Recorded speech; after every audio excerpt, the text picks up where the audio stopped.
Alright. According to the poll I made 3 weeks ago, the concept that you want to learn most about the King of Fighters 15 is the neutral. So that is what I will be talking about in this video. Keep in mind that I already have a video for the King of Fighters 13 talking about neutral and mix-ups. And for the most part, things are exactly the same. KoF is just not a game that tends to change much on a systematic level from game to game.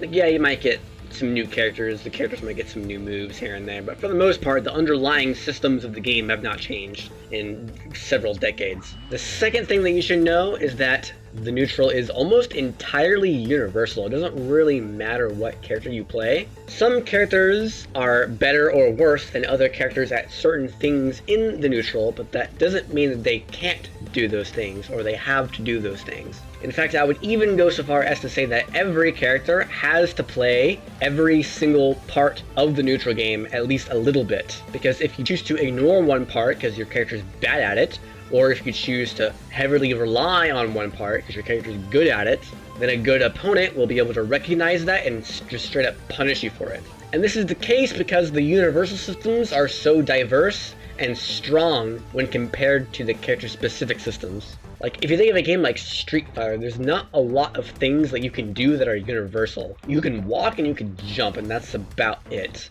Whereas in KoF, you have runs, you have jumps, you have hops, you have super jumps, you have hyper hops, you have rolls, you have so many different options that are always available to you, no matter what character you pick. Now, obviously, some characters have different jump speeds, some characters have different run speeds, some characters have different jump heights, etc. But every character has the same set of options that lets them play in the neutral.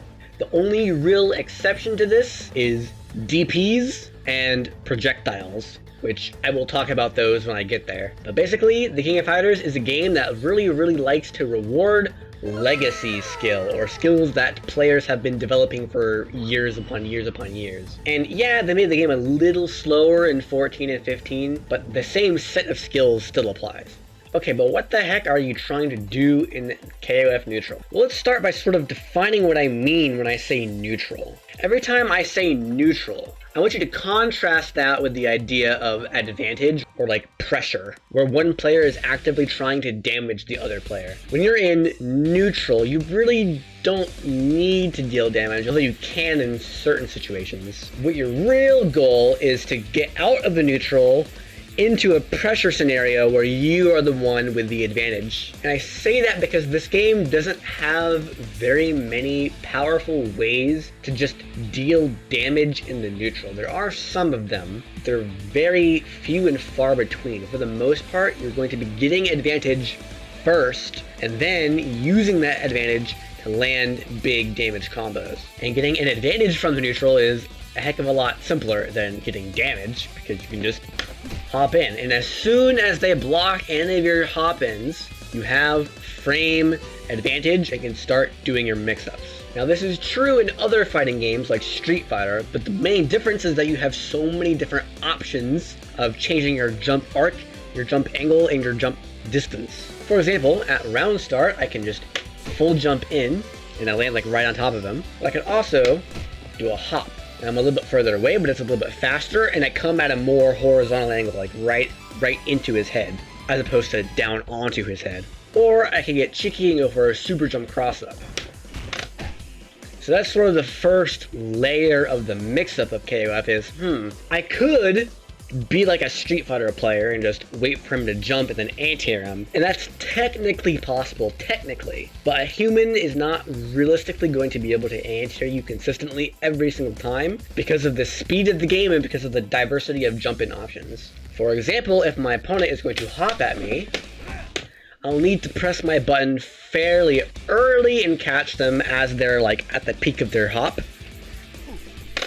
Like that. That's more of a prediction most of the time. Some characters can react to hops, like King with her stand heavy punch, but most of the time that's sort of a prediction. But the biggest thing to note here is that he doesn't have to hop, he can also full jump, or super jump, and if I press my anti-air at the same timing, I'm going to just eat a jumping in the face. And so I could delay my anti-air, but as soon as I delay my anti-air, I'm vulnerable to the hop again.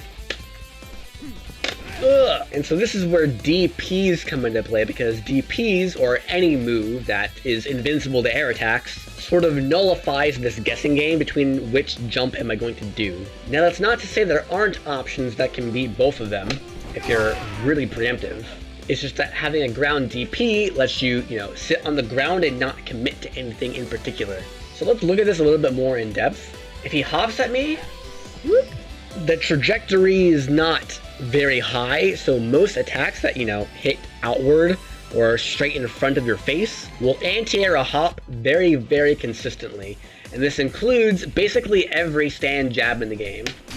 And as you might expect, stand jabs are really bad at anti-airing full jumps. So realistically, you're only going to use stand jabs if you need to anti-air them right now, because they're really fast. And you have to be pretty decently close, because jabs have pretty short range. It's just not going to work from that far away. And you can't really use these types of moves to anti-air full jumps. However, full jumps are so slow that you can usually anti-air them on reaction, even without a DP. But be sure to check all of your character's various normals, especially their standing punches, because each of them will have different hitbox sizes, different heights, different ranges, different startup speeds that might make them a good anti-air from different ranges. Now keep in mind, this is not a true 50-50. One, because you don't have to do either of these, and two, because the ranges are all different. If I'm here, a hop won't reach, but a regular jump will reach. So if I'm standing at this range, you can readily assume that I'm not going to hop. Or even if I do hop, it's not going to do anything. Which means that I will either jump, or hyper hop, or super jump, or I'm going to move forward and then hop. But you also need to flip to the other side of that and be like, wait, why is my opponent there? Right? It takes time for me to go from here to there. My hop isn't just instantaneous. I have to travel from one place to the other. And during my travel time, the opponent might also be traveling. So for example, if I think they're going to be moving forward, maybe I will hop from this range, because I think they'll run into it. Or if I think they're going to move away, maybe I'll be in hop range, but I'll hyper hop instead. And so that's sort of the mindset that I have when playing the neutral of the King of Fighters is, what space is my opponent trying to occupy now, and where will they be in a couple of frames? So if I think he's going to jump at me, I'll occupy the airspace in some way. If I think he's going to sit still on the ground for some reason, I'll hop in. If I think he's looking to anti-air me, then I'll approach not from the air, but from the ground. And if I think he's just going to run away, I'll run at him. And so it's not a matter of pick a range that's good for your character and then press the magic button that works with that range. You need to constantly be hopping, jumping, super jumping, hyper hopping, forward and backwards, backdashing, and running and stopping, sometimes standing still, sometimes pressing a button, sometimes doing run up freaking command grab. You need to utilize all of these options, because the opponent will always have like 5 different ways of punishing you for doing any single option. And I suppose I should take this time to talk about anti-airs. Yes, you can anti-air in the traditional sense by hitting the opponent out of the air with an attack, but that often requires a prediction, because you have to hit the button early, and because you have to know exactly which type of jump they're going to use, a hop or a full jump. However, if you are able to make them whiff their jump attack, either by being too far away, like this, or by making them hit their button too early and crouching, which is a little bit strange, like why would you crouch in the face of a jumping opponent? That's kind of scary. Or by being so freaking close that they go over your head without a cross-up. And in all of these cases, you can take advantage of their landing recovery. So every single time you jump, there is always, without exception, 1 frame of landing recovery, which is vulnerable to strikes. See how it says punish, but I still got a grounded hit. So if I think my opponent is going to whiff their jump attack, that I can punish that 1 frame of landing recovery with whatever the heck I want. But think about that. Why would the opponent ever do a jump attack that whiffs? Well, they might whiff because they don't know where you're going to be. Like right here, this is the perfect range to do a hyper hop. It is very difficult for most characters without a DP to anti-air this. Being at the very tip of your hyper hop range, is extremely hard to deal with. But again, if I'm starting the hyper hop now, and you're in that perfect range right now, there's no reason for you to be still in that range when the hyper hop attack would connect. So even if he's at this perfect range, where his hyper hop attack will just barely reach, I can just not be there. And that includes, again, moving backwards, but it can also include moving vertically. Uh-oh.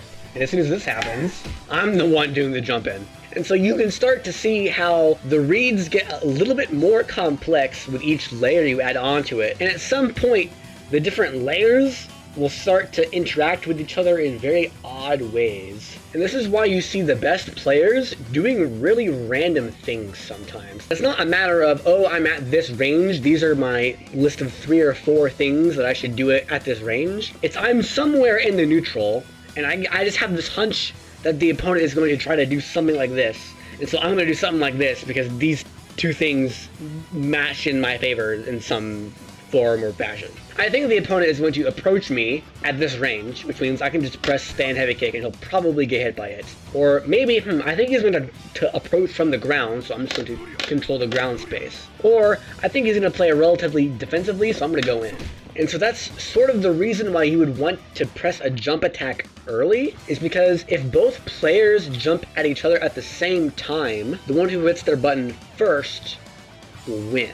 So let's sort of backtrack a little bit and just briefly touch on all the different things that you might want to do in the neutral. Layer 1 was jump in with something, and so this requires you to know the exact ranges of your jump normals, but also understanding that the opponent might move before your attack makes contact, so you might sometimes want to overshoot, or you might sometimes want to undershoot.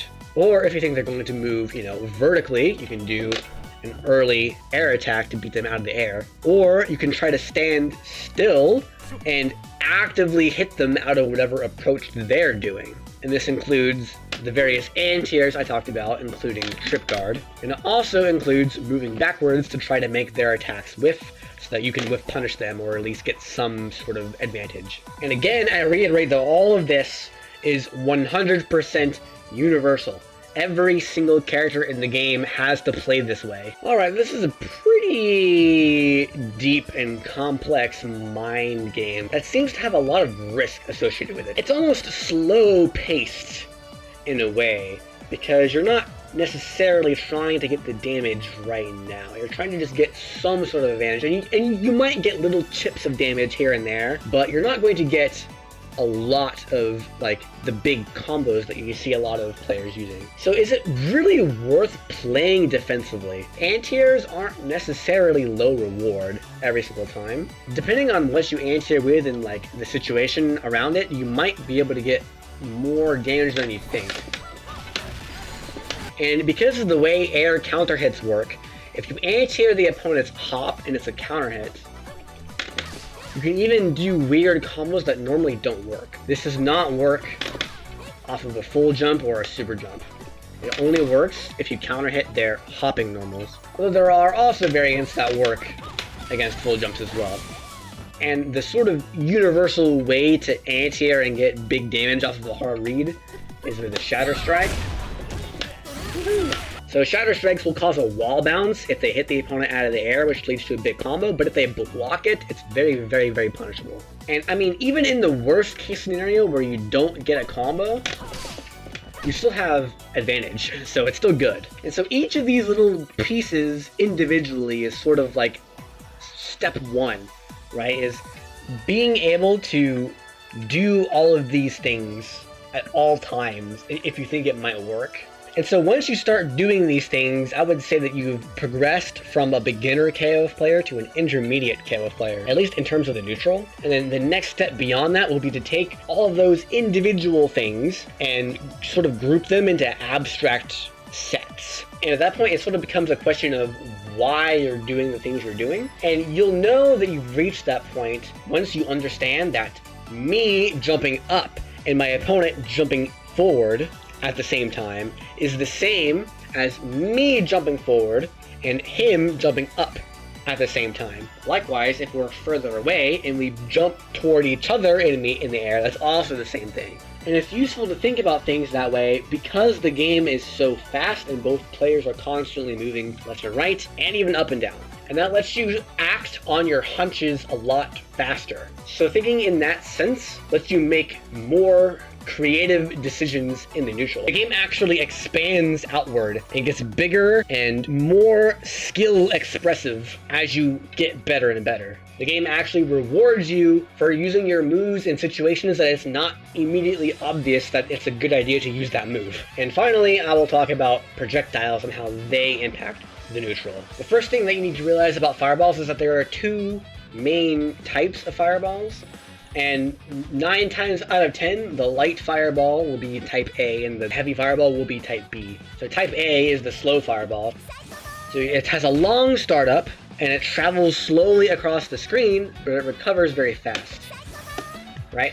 So right here, the fireball is only halfway across the screen by the time that I recover. The heavy fireball has shorter startup, so it comes out faster and it travels faster, but it has extended recovery.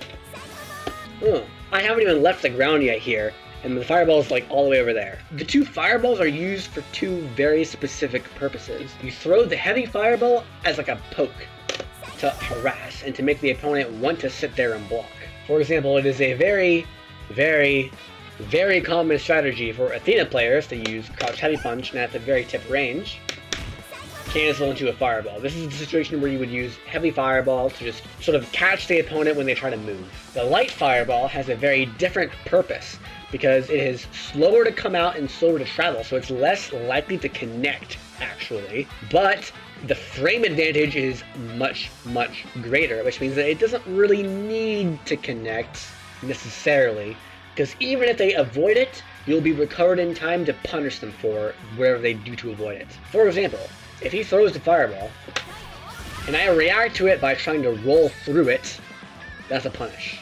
Or, if he throws the fireball, and I react by trying to hop over it, that's also a punish. And yes, every character in this game with a good fireball also has good anti-airs. In fact, they have great anti-airs. All of them have invincible DPs, except for King, who has stand C and stand D, which are insane. So this is sort of a new aspect to the neutral that zoners have, that other characters don't have, which is that if they're, further than round start away, you have to really be on your guard. You can't just let them throw fireballs, because the instant that you let them throw a fireball, you're guaranteed to be in the mix-up. Because I can just throw the light fireball, the slow fireball, and run after it, and see you jump an anti-air, or see you roll and punish you, or see that you blocked it and take my advantage. So how do you beat this? You have to preempt it. You have to jump or roll early. You cannot react to the slow fireball and avoid it from any range. If I want to punish him for throwing this fireball, I have to roll or hop in right as he throws the fireball or right before he throws it. Otherwise, he'll be able to anti-air me or punish me or do whatever. And so there's two main problems with this. One is that you need to predict, but if you generally play aggressively, most zoners will have trouble getting a fireball off. And the other main problem with this is like, what if I'm over here? There's no way for me to predict his fireball and punish it from this far away. I'm just too far. It's just not gonna work. If you're more than like 3/4 of a screen away, I could just throw a light fireball and I'm guaranteed to get a mix-up. And so the answer to this problem is the same as the answer to the other problem, just play aggressively. There's no reason to play a fast-paced game with so many different movement options like KoF and let the opponent get 3/4 of the screen away from you. Run in, and he'll keep moving backward and backward and backward and backward trying to get away from you. It's not going to work because you move forward faster than they move backwards.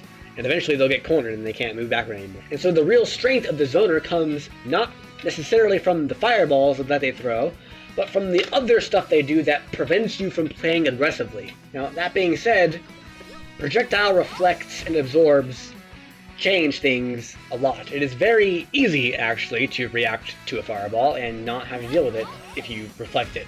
And there are several characters with moves like this, like Vanessa can dash punch underneath fireballs on reaction, and several characters have some sort of like mid-screen to full-screen super that's invincible to projectiles. And then there are some other characters that just struggle against fireballs, but the main answer to fireballs is the same for every character, which is just go in. And there you go. That's KoF neutral in, you know, a very abstract shell. There's a lot more to dive into there. But hopefully this is enough to get you thinking about the right things. KoF is, again, a legacy skill-driven game, so it takes a long time to get good at it.